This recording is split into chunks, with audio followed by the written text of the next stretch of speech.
আজিৰ বৈঠকখন সাংগঠনিক বৈঠক সংবাদ মাধ্যমৰ লগত আলোচনা কৰিব পৰা নহয়। আমি কেনেকৈ ইলেকশ্যনত কি ধৰণে আমাৰ ৰণকৌশল হ'ব তাৰ ওপৰতে আমাৰ আলোচনা। এইটো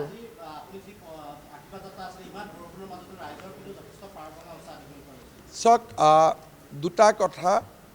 এইবাৰ মই আজি আন নহয়, শিৱসাগৰত কুশল দুৱৰীয়ে দিয়া মনোনয়ন পত্ৰ যিটো দৃশ্য মই চাইছিলোঁ, যোৱাকালি ৰাতি আমি 10:30 বজাত তেওঁক নমিনেশ্যনৰ কাগজখন দিছোঁ আৰু গোটেই ৰাতি তেওঁ শিৱসাগৰ গৈছে। আৰু আজি তেওঁৰ নামাংকনত যি ধৰণে ৰাইজে পাৰ ভাঙি ওলাই আহিলে, সি এটা অসমৰ ৰাজনীতিৰ এটা নতুন দিশ উন্মোচন কৰিছে যে এইবাৰ অসমৰ ৰাইজে ঐতিহাসিকভাৱে বিজেপি আৰু ইয়াৰ মিত্ৰগোষ্ঠীক বিজয়ী কৰিব। গধূলি মই জালুকবাৰী সমষ্টিত আছিলোঁ।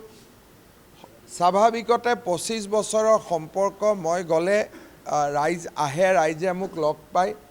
কিন্তু ইমান বৰষুণৰ মাজতো ৰাইজে আশীৰ্বাদ যাত্ৰাত মোৰ লগতে থাকিল। কোনো সমদল এৰি বা শোভাযাত্ৰা এৰি উভতি নগ'ল।